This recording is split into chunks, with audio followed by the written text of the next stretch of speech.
"Stop begging for money," my sister sneered at Thanksgiving. "It's embarrassing." Everyone agreed. I smiled. "You're right." I texted my bank. "Stop all payments on her credit cards." Her phone buzzed. "Stop begging for money," Tricia said with that sly smile of hers, and I felt something inside me crack. "It's embarrassing."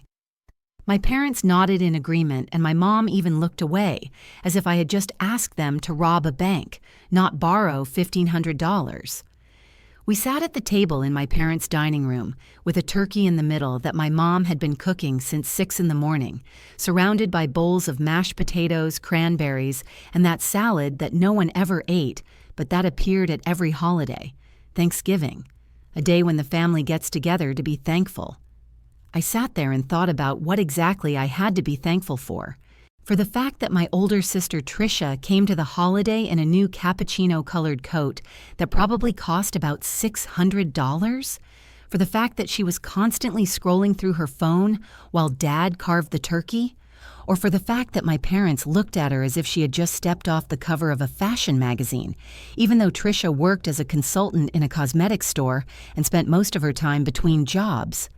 I needed that money to pay for a 2019 Toyota RAV4, white, used but in good condition.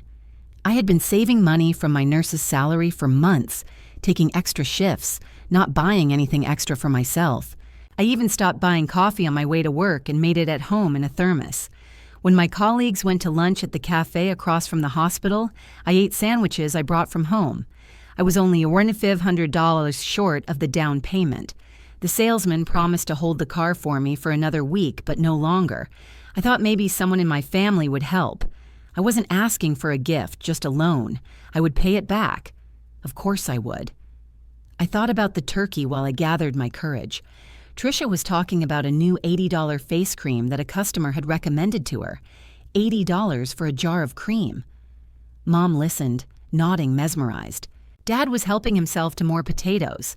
I saw the fresh manicure glistening on Tricia's nails. Probably another $40 at the salon. She had a new bracelet on her wrist, thin and gold. "Can you lend me $1,500? I finally said it out loud, and it sounded pitiful to my own ears. For a car. I've almost got the whole amount, just a little bit more to go. Tricia looked up from her phone. She had the same smile on her face that I had seen hundreds of times as a child when she told my parents that I had broken the vase, even though it was her, or when she claimed that I had taken her lipstick, even though I had never owned any lipstick.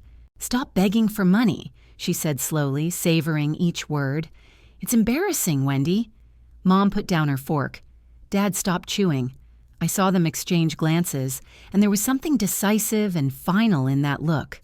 "Honey," Mom said quietly, "you're a grown woman. 25 years old. You have to take care of yourself." "I work," I said, and my voice sounded weaker than I would have liked. Tricia always takes care of her own problems," Dad said, and I almost laughed out loud. I swallowed my pride. Tricia, who 3 months ago asked her parents to pay off her credit card debt of $2,300 because she bought herself a new wardrobe for work. Tricia, who lived with her parents until she was 26 and only moved out because they started hinting that it would be nice for her to finally become independent. Tricia, who flew to Miami last summer on vacation with money from some guy she had been dating for a month and then disappeared and never called him again. I remembered when she was 16 and I was 13. She was dating Kyle, a guy from college who drove an old but neat sedan. 2 months later, Kyle was complaining to his friends that Tricia was always asking him to drive her places, bring her things, buy her things, pay for things. When he tried to talk to her about it, she just stopped answering his calls. Then Jason came along, then Marcus, then Tyler. It was always the same story. Guys with money who could take her to restaurants and buy her gifts. And then, when they wanted something serious, Tricia would disappear. She said she wasn't ready for a relationship. Tricia never dated anyone seriously. She used guys as ATMs and her parents as a backup. And for some reason, everyone was fine with that. And me? From the age of 18, I paid for my nursing courses myself. I worked as a waitress in the evenings to have money for food and rent a room in a dormitory. My mom said at the time that it would build my character.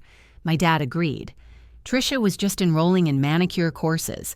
Her parents paid for everything and bought her a new laptop because the old one, they said, was no longer powerful enough.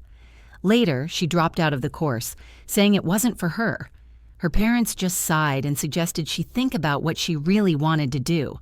When I was 21, I moved into my first apartment.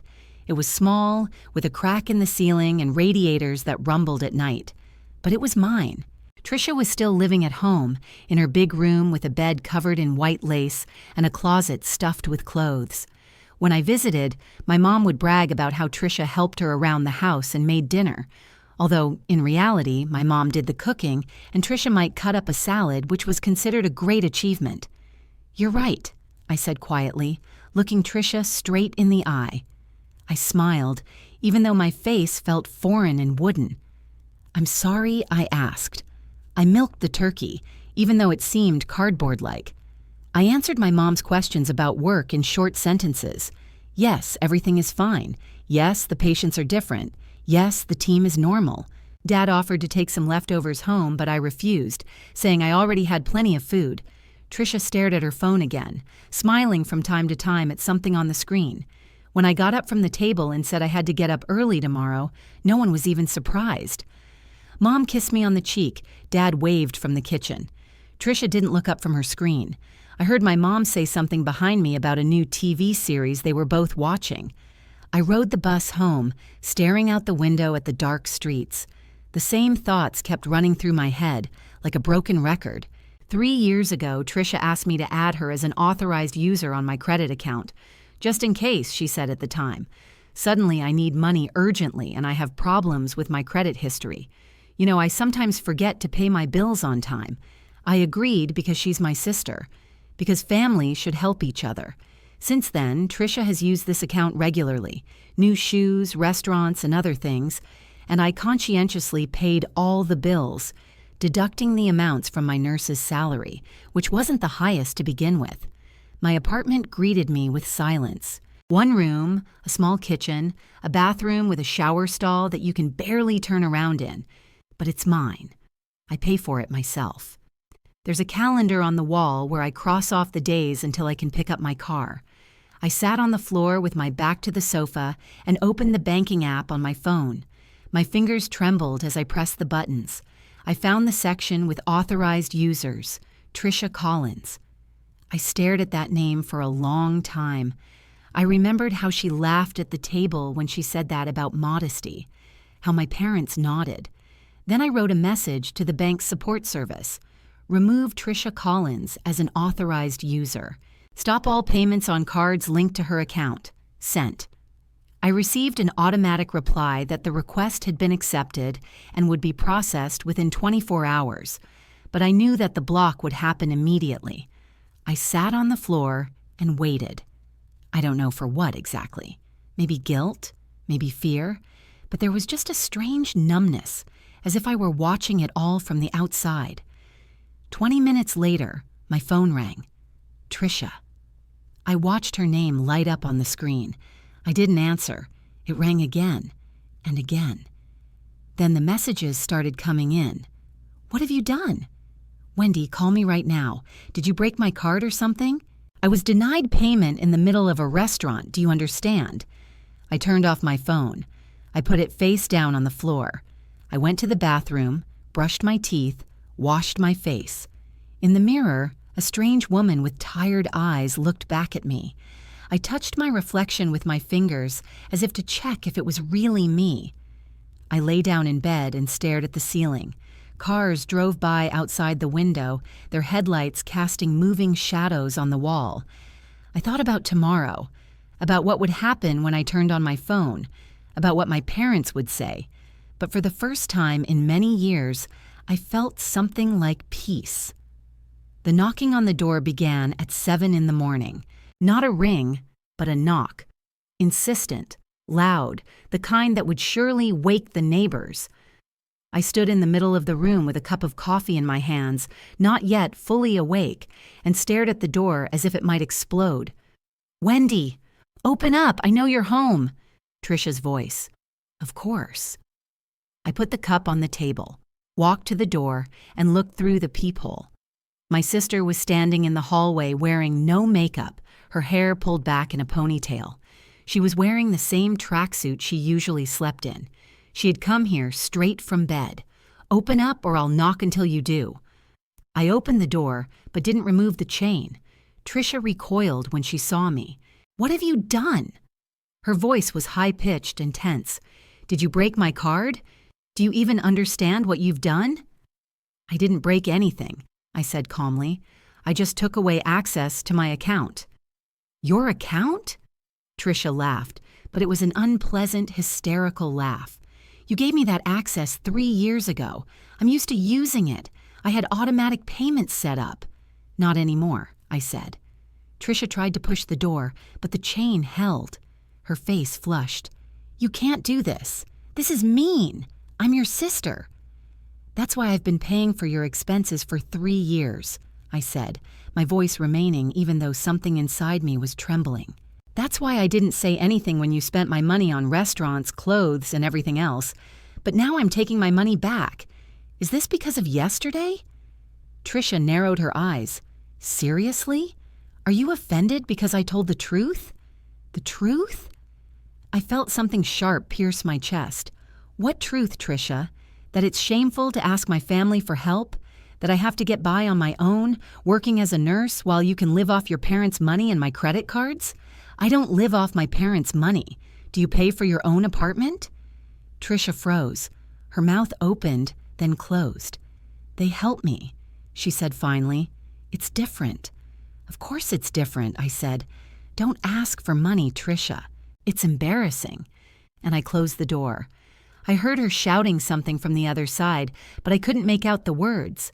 The knocking started again, even louder, but I just went to the bathroom, turned on the shower, and drowned out all the noise. When I left the apartment half an hour later, Trisha was gone.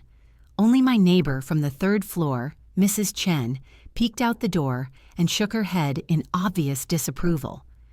I arrived at work 20 minutes early. The hospital greeted me with the familiar smell of disinfectant and the distant rumble of medical equipment. I changed in the locker room, tied my hair back, and checked that everything was in place. Pens, scissors, notebook. Brandy was already in the nurse's station, sitting at a table with a cup of tea and a medication review log. She looked up at me and immediately narrowed her eyes. "What's wrong?" "Nothing," I said automatically. "Wendy, I've been working here for 20 years. I can tell when someone's lying." Brandy Clarkson was 17 years older than me, divorced, with a grown son who lived somewhere in California and called once a month. She always spoke her mind and didn't put up with nonsense. I loved working with her because she didn't pretend everything was fine when it wasn't. "I cut my sister off from my credit account," I said, sitting down across from her. "Yesterday, after she called me a beggar at the family dinner table." Brandy put down her magazine. "Tell me everything."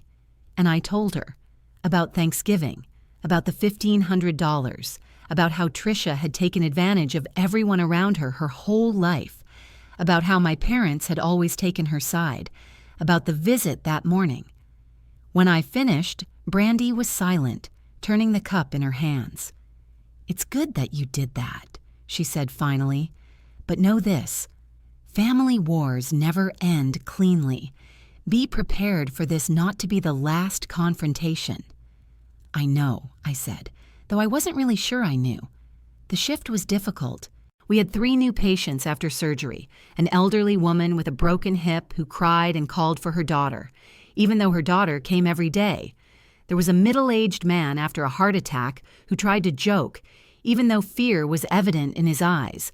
There was a young girl who had been in an accident and now lay covered in plaster casts, staring blankly at the ceiling. I changed IVs, took blood pressure, filled out paperwork. Brandy came by from time to time and asked if everything was okay. I nodded. During my lunch break, I finally turned on my phone. 23 messages, 8 missed calls. Most were from Trisha. The first ones were angry and accusatory, then pleading, then angry again. The last message came half an hour ago. You'll regret this. There was also a message from my dad, short and dry. I don't understand what got into you. She's your sister. Nothing from my mom. I looked at her contact, then blocked my phone. I didn't feel like eating. The next few days merged into one continuous stream. I took 2 extra shifts that week, night shift on Wednesday and morning shift on Saturday. I needed the money urgently because the car dealer couldn't wait any longer. I sold my old microwave, which I hadn't used in a long time, through an online ad. $40. I sold 2 bags that I had once bought on sale and never worn. $35. I put my old laptop, which barely worked, up for sale. Someone bought it for $80. I counted every dollar. In the evenings, I sat with a calculator and a spreadsheet on my phone, where I recorded all my income and expenses. The amount I needed was getting smaller and smaller. Trisha wrote several more times. Once she sent a long message saying that I had destroyed the family, that my mother was crying, that my parents didn't understand how I could have done such a thing. Another time, a short one. Selfish. I didn't respond. My father called once.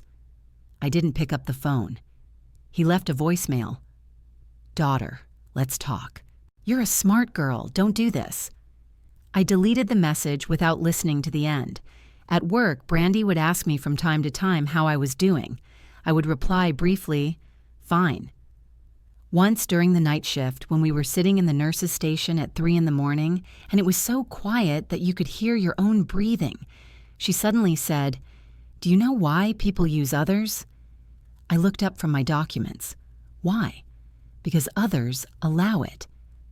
Brandy looked out the window, beyond which was the dark courtyard of the hospital. My mother used my father for 30 years. He worked 2 jobs and she spent money on all kinds of nonsense. He never said no. Never. And you know what happened? What? He died of a heart attack at 52. And she's still alive, healthy, and now she's sucking money out of my brother. I'm sorry, I said. Don't be. Brandy smiled, but there was no warmth in her smile. I'm telling you this so you understand. When you say no, you're not destroying a relationship. You're just revealing its true nature. If a person only loves you when you're useful to them, it's not love. The month passed slowly, but it passed. Every shift, every extra hour, every item sold brought me closer to my goal. I didn't visit my parents on the weekends. I didn't call. I didn't write. One morning, on the 27th, I opened the banking app and froze. The amount in my account was enough, even a little more than I needed. I sat on the bed and stared at the screen, my heart beating as if I had run a marathon. I called the salesman. Is the car still available? Yes, he said. Can you come today? I can. The dealership was on the outskirts of town, a small office with a parking lot full of old cars.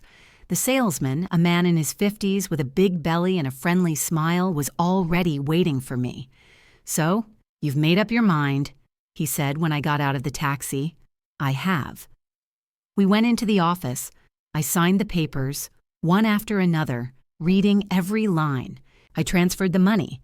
I received the keys, small, metal, warm from his hand. Congratulations, he said. It's yours. I went out to the parking lot. The white Toyota RAV4 was in the second row, clean with new floor mats inside, which the salesman threw in as a bonus. I opened the door and got behind the wheel. I adjusted the seat and mirrors. I started the engine. It purred smoothly without any extra noise. And then I cried.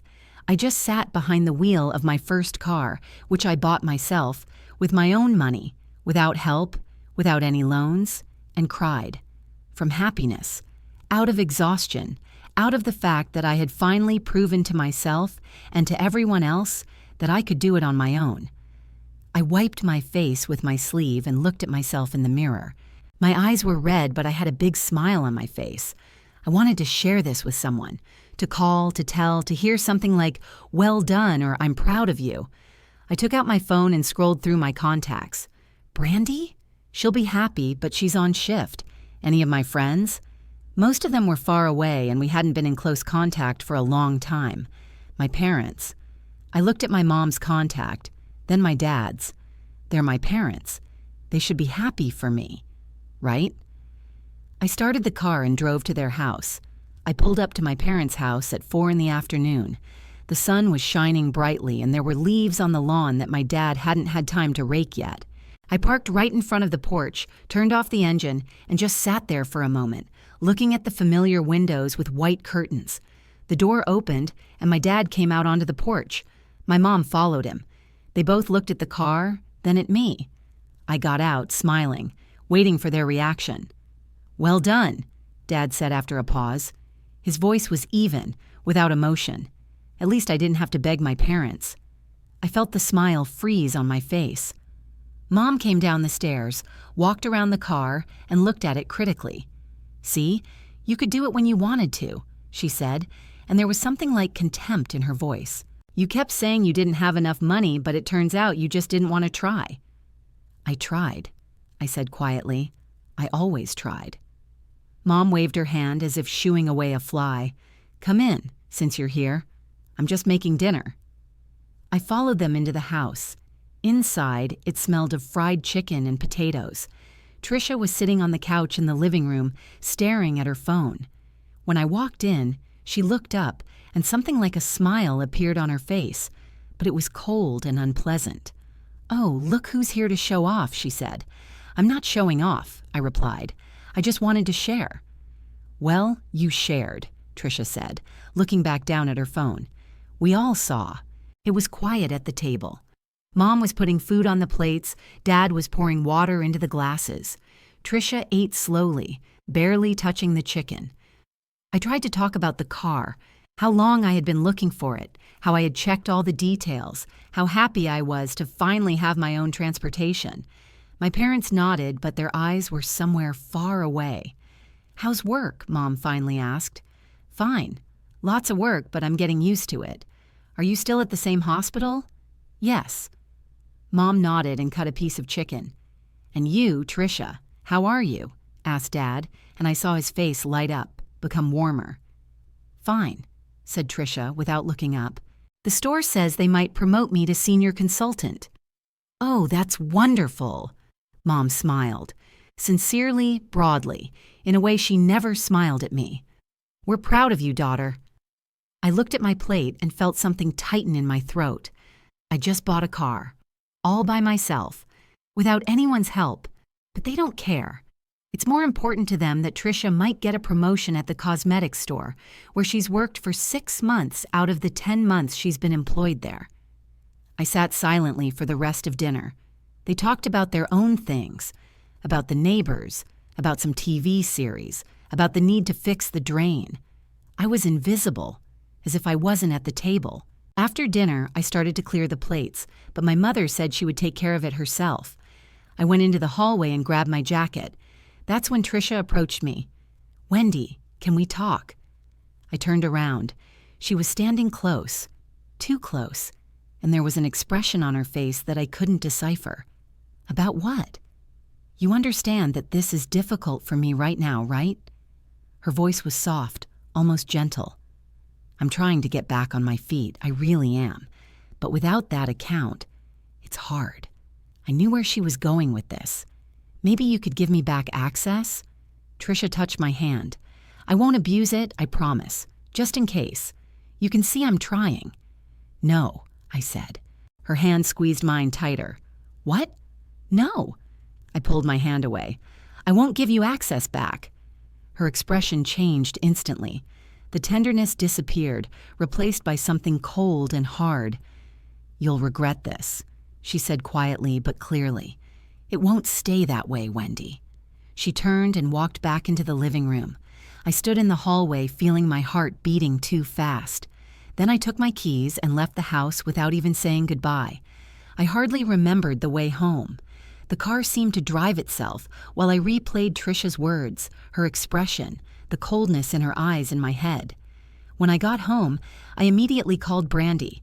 She picked up after the 3rd ring. What happened? I told her about my visit to my parents, my conversation with Trisha, and the threat. Brandy was silent for a few seconds. "People who are cut off from money are unpredictable," she finally said. "Wendy, be careful. I mean it. Do you think she'll really do something?" "I don't know. But it's better to be safe than sorry." I slept poorly that night. Every sound in the building woke me up. In the morning, I felt exhausted, but I forced myself to get up, make coffee, and get ready for work. The next week passed quietly. Too quietly, if you think about it. Trisha didn't write or call. My parents were silent too. I drove to work in my new car, enjoying every minute behind the wheel. It was freedom. No waiting for the bus, no depending on the schedule, no crowding with other passengers. One evening, I gave Brandy a ride home after her shift. She lived on the other side of town, in a small house with blue shutters. "Thanks for the ride," she said as she got out. "And Wendy, enjoy your car. You deserve it." I smiled at her and drove home. That morning, I woke up early at 6 o'clock. It was still dark outside, only the streetlights were on.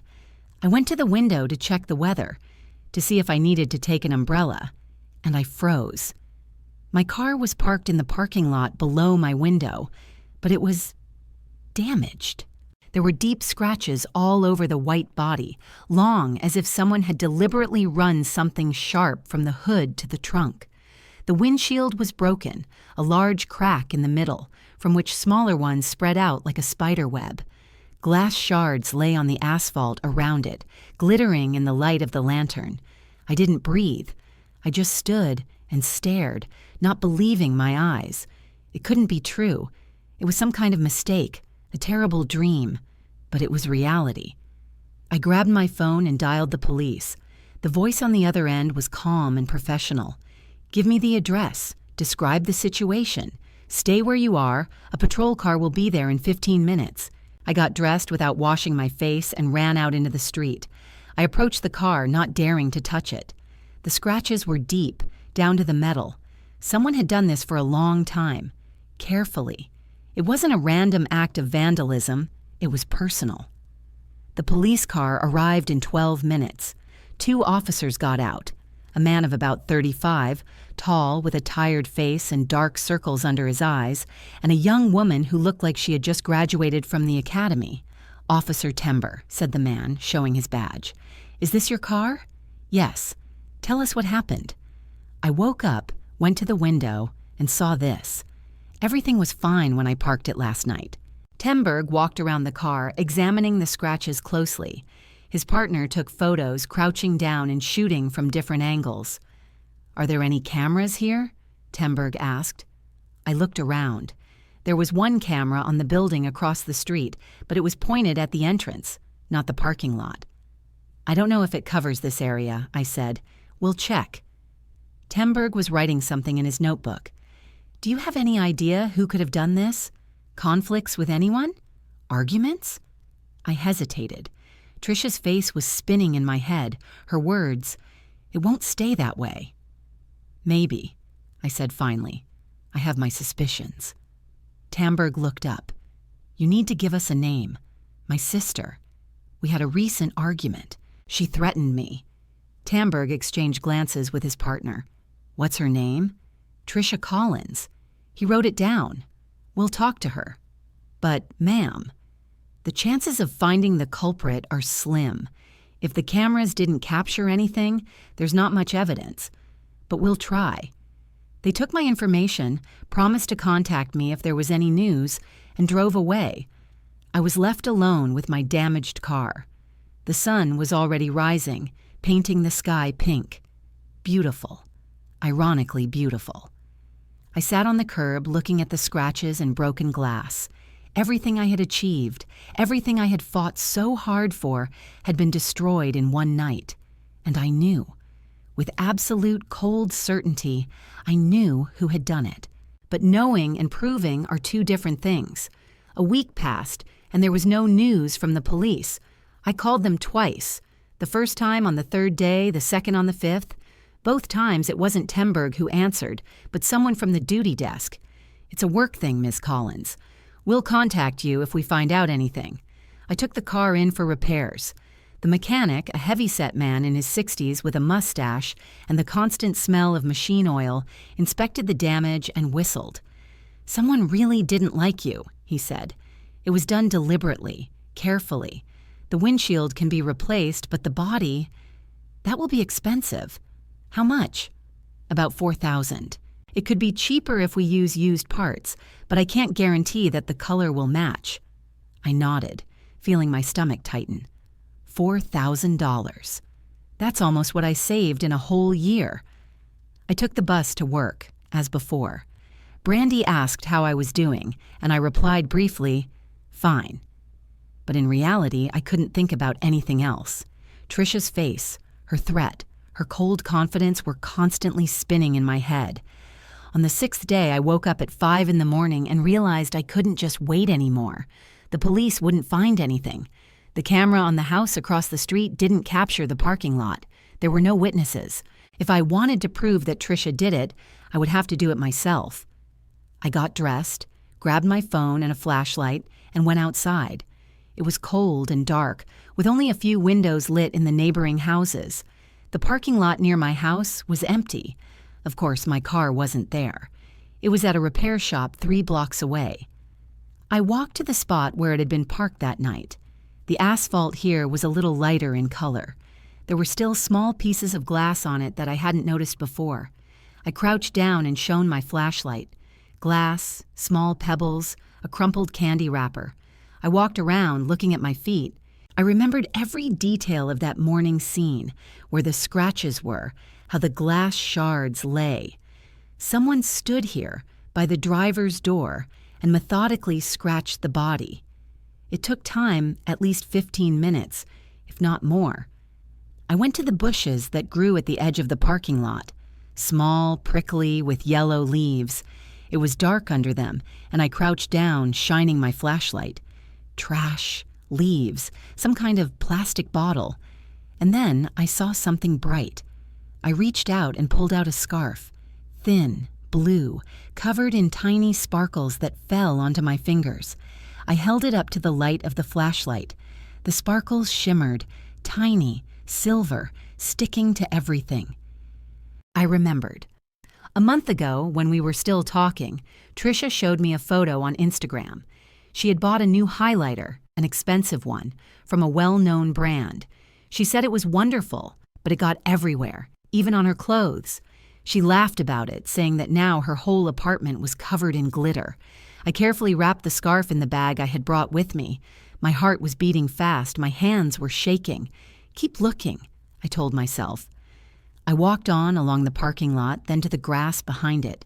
Dawn was breaking. The sky in the east was turning gray. I crouched down again, scanning the ground. Something was shining in the grass. I picked it up. A glass ball, small, about the size of a child's palm, with the words, "Merry Christmas," written in gold letters. There was a small crack on the side, as if it had fallen and hit something hard. My hands froze. I remembered this ball. Last Christmas, my mother gave both of us, me and Trisha, identical sets of Christmas tree decorations, 6 balls in each box, all with the same inscription. I hung mine on a small artificial Christmas tree at home, and then, after the holidays, carefully put them back in the box. Trisha bragged that she had decorated her tree with them and even sent a photo. I remembered those balls hanging on the green branches. I wrapped the ball in another bag, separate from the scarf. Evidence, indirect but evidence nonetheless. I returned home, made coffee, sat down on the sofa, and stared at the 2 bags on the table for a long time. Then I picked up my phone and found Trisha's address in my contacts. She lived 20 minutes away, in a new building that her parents had rented for her. I took the bus there, holding the bags on my lap. People around me were reading books, looking out the window, listening to music on their headphones. No one paid any attention to me, and I was on my way to my sister's to accuse her of a crime. The building was tall, glass, with a security guard at the entrance. I gave my name, and he called upstairs. A minute later, he said, "I'll let you through." I took the elevator to the 8th floor. The hallway was clean with gray carpet and white walls. Trisha's apartment was the third on the right. I knocked. She opened the door almost immediately. She was wearing a tracksuit, her hair loose. She looked like she had just woken up, even though it was already 9 in the morning. "Wendy? What are you doing here? I need to talk to you." She didn't move away from the door. "Now's not a good time." "I think it's the best time." I pushed the door open and walked past her inside. The apartment was small but cozy. A white sofa, a glass table, posters with motivational quotes on the walls. There was a half-finished cup of coffee on the kitchen table, with a phone next to it. Trisha closed the door and turned to me. "What do you want?" "I know you did it." "What exactly?" Her voice was calm, but I could see her shoulders tense up. "My car. You ruined it." Trisha laughed. It was a short, sharp laugh. "Are you crazy?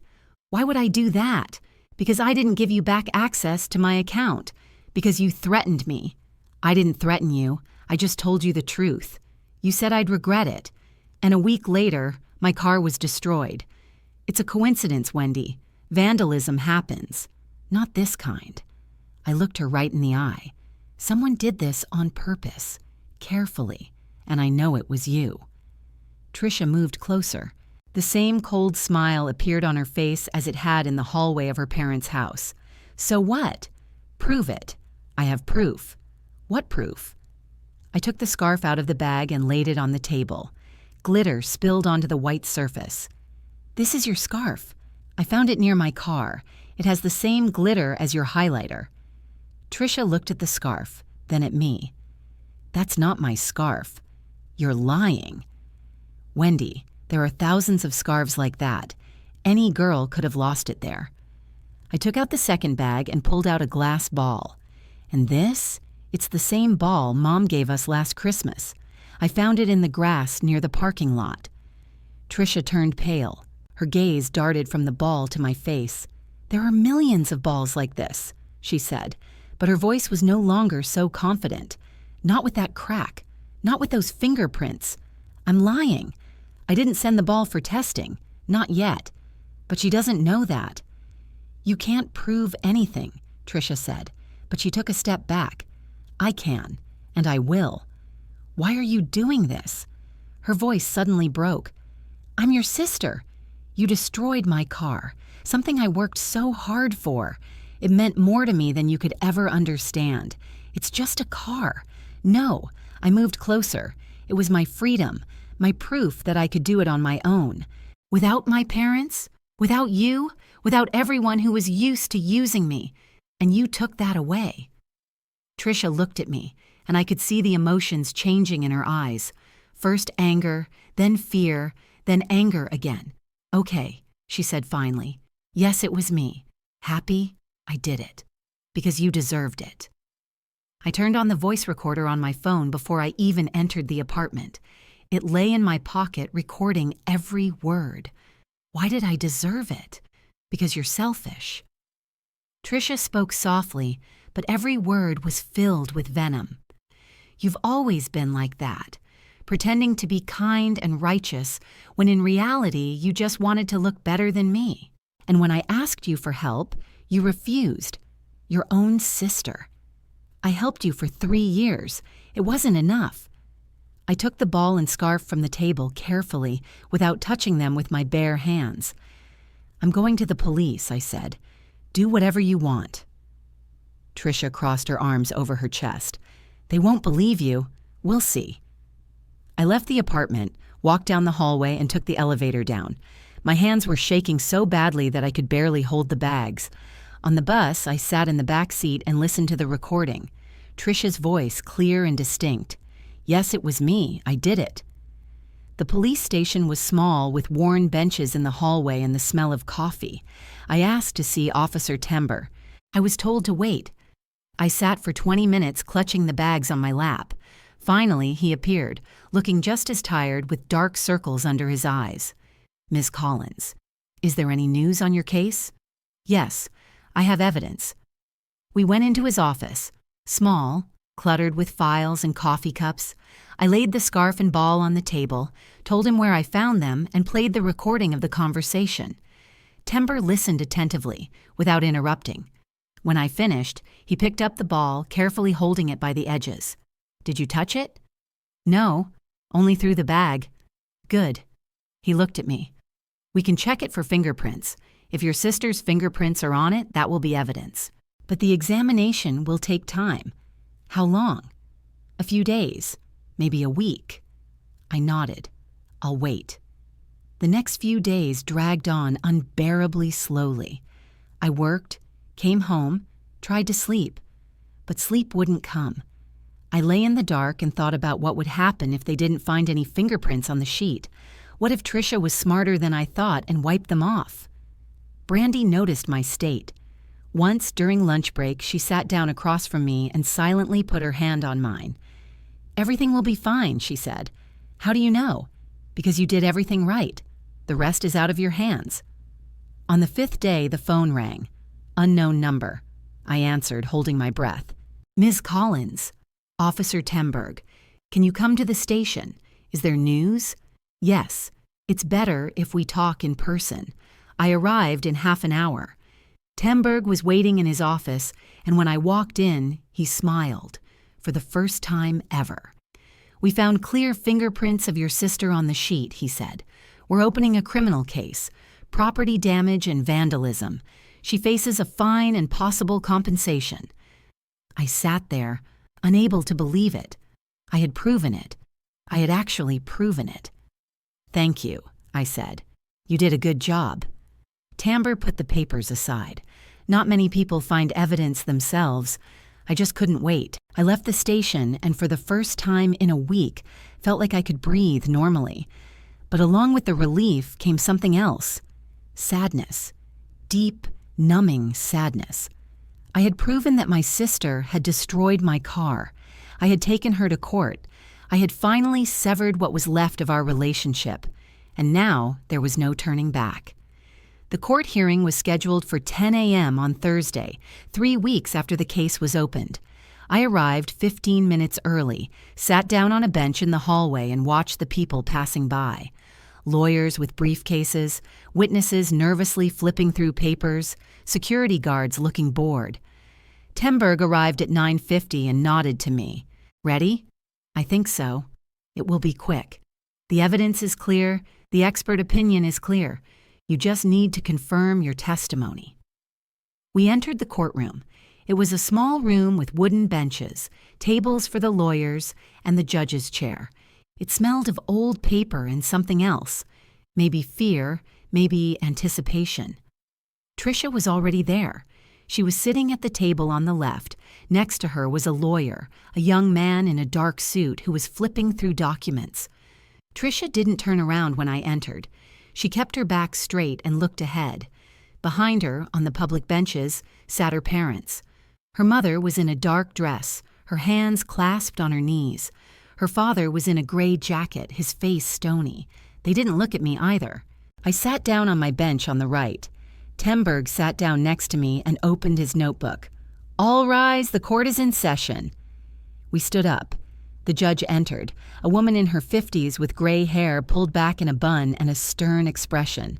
She sat down and smoothed her robe. Case number 4892, Collins vs. Collins, damage to property. She read the charges, then asked me to testify. I stood up and walked to the podium.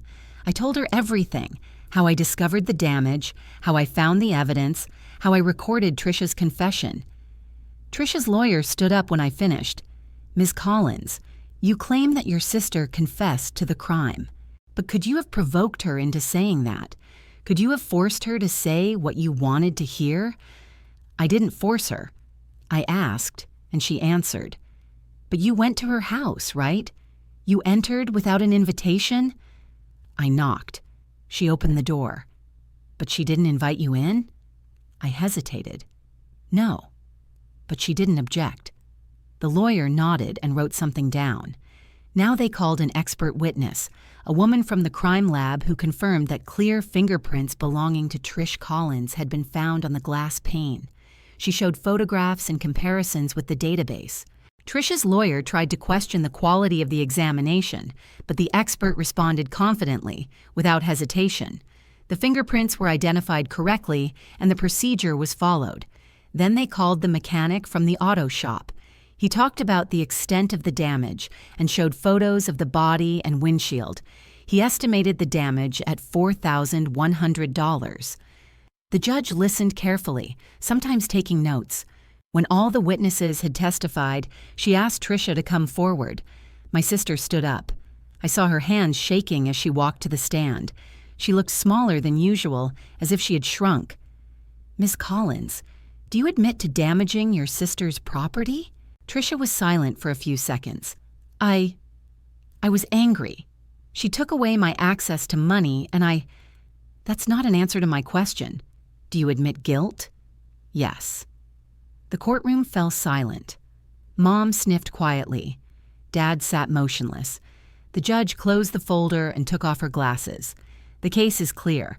The evidence is compelling. The confession has been obtained.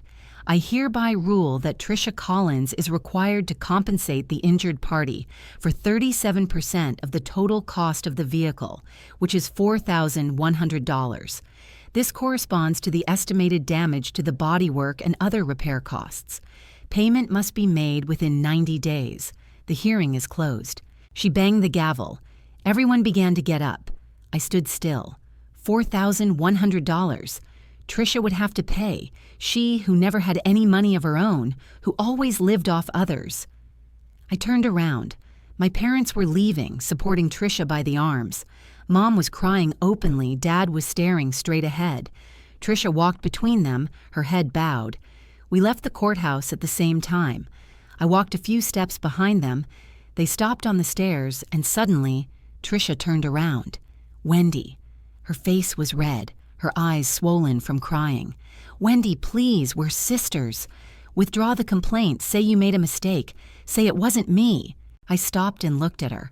Mom turned around too, her face pleading. "Honey, how can you? She's your sister. Family should forgive." Forgive? I felt something cold growing inside me. Forgive her for destroying my car, for using me for years, for you always taking her side, even when she was wrong. "We always loved you both equally," Dad said, but his voice was uncertain. "No." I shook my head. "You loved her more. Always. And I got used to living with it. But now I'm not going to put up with it." Tricia took a step toward me. "Please, I don't have that kind of money. I don't know how I'll pay." I looked at her for a long time. I remembered how she laughed at that table on Thanksgiving, how she said it was shameful to ask for money, how she looked down on me as if I were nothing. "Don't ask for mercy from people you've hurt," I said calmly.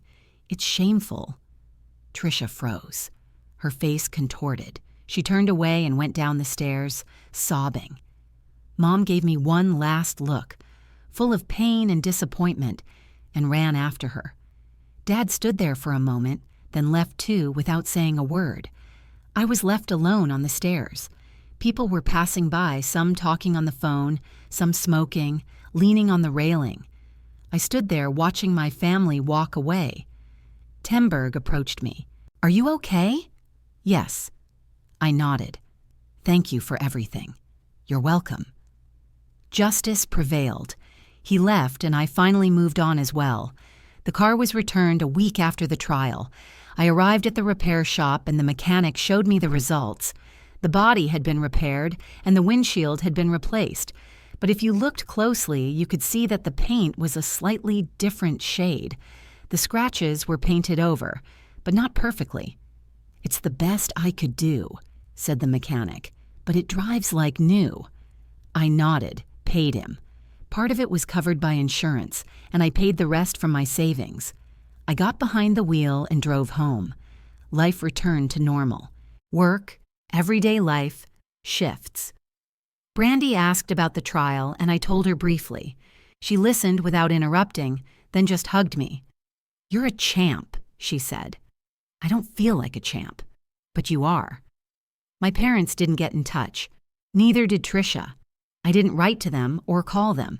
Sometimes, lying in bed at night, I thought about them, what they were doing, what they were talking about. Did my mom regret how things had turned out? Did my dad realize I was right? But there were no answers. And maybe there never would be.